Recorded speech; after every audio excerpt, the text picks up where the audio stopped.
Halo semuanya, di sini kita akan menceritakan sebuah kisah horor tentang beberapa remaja yang masuk ke dalam sebuah rumah tua yang konon memiliki kisah horor. Penasaran dengan kisahnya? Enggak usah lama-lama lagi, siapkan cemilan dan minuman terbaik Anda, mari kita mulai ceritanya. Di sebuah desa terpencil, sekelompok pemuda Dimas, Rudy, Sari, dan Tio berkumpul di sekitar api unggun pada malam yang gelap dan sunyi. Di tengah suara gemericik api, Dimas, yang dikenal sebagai pendongeng ulung, mulai menceritakan legenda yang mengelilingi rumah tua di pinggir desa.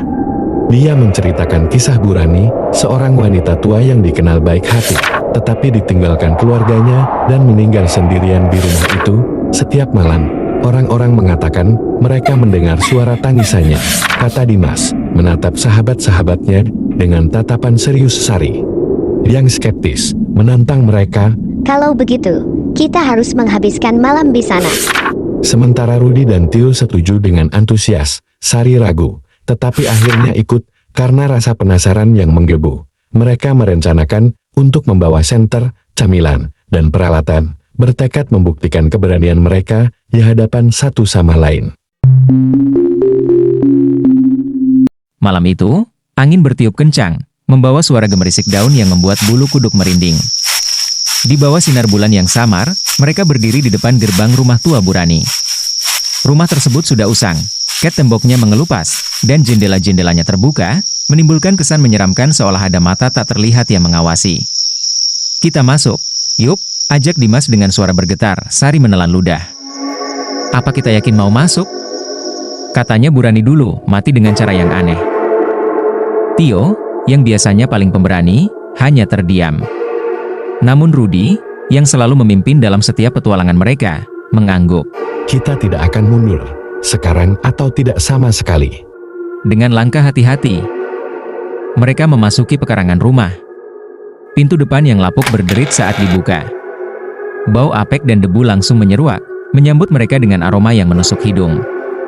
Di dalam, ruangan itu gelap dan hanya diterangi oleh senter yang dibawa Rudy. Tiba-tiba, terdengar suara langkah kaki dari atas tangga. Semua terdiam. Jantung mereka berdetak kencang. Kalian dengar itu? Bisik Sari, matanya terbuka lebar. Dimas menelan ludah. Mungkin cuma angin. Namun suara itu semakin mendekat, seperti langkah kaki seseorang yang sedang turun. Tiba-tiba, dari lantai atas, terdengar suara seretan.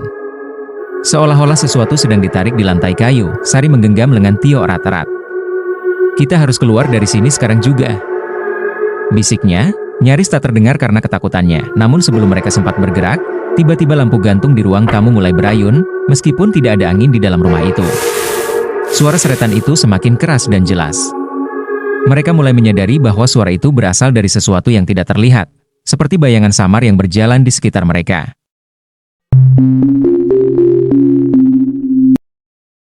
Ada sesuatu di sini, kata Rudy dengan suara gemetar. Saat itu, tanpa peringatan, pintu di lantai atas terbanting keras, menimbulkan gema yang menghantam dinding-dinding rumah. Keempatnya berteriak dan mulai berlari menuju pintu keluar, namun pintu yang tadi terbuka kini menutup sendiri dengan keras. Mereka terjebak. Seketika, suara seorang perempuan terdengar dari sudut ruangan, lembut namun dingin, seolah berasal dari dunia lain. Kalian datang mencari aku. Itu suara Burani, Sari menjerit, sementara Dimas dan Rudy berusaha mendobrak pintu. Namun semakin keras mereka berusaha, semakin erat suara-suara di sekeliling mereka, seakan mereka dikepung oleh kehadiran yang tak kasat mata. Tiba-tiba, sebuah bayangan muncul di tangga. Sesosok wanita tua dengan rambut kusut, matanya kosong, menatap mereka tanpa ekspresi. Wajahnya pucat dengan bekas luka yang terlihat jelas di lehernya, seperti bekas cekikan. Itu adalah Burani, atau arwahnya. Keluar dari rumahku. Suaranya berubah menjadi jeritan yang menggema di seluruh ruangan. Pintu depan mendadak terbuka dengan sendirinya. Tanpa berpikir panjang, keempat sahabat itu berlari keluar secepat mungkin, tak berani menoleh ke belakang. Setelah keluar dari rumah, mereka terus berlari hingga jauh meninggalkan pekarangan. Saat mereka berhenti, terengah-engah, Sari menoleh ke arah rumah tua itu.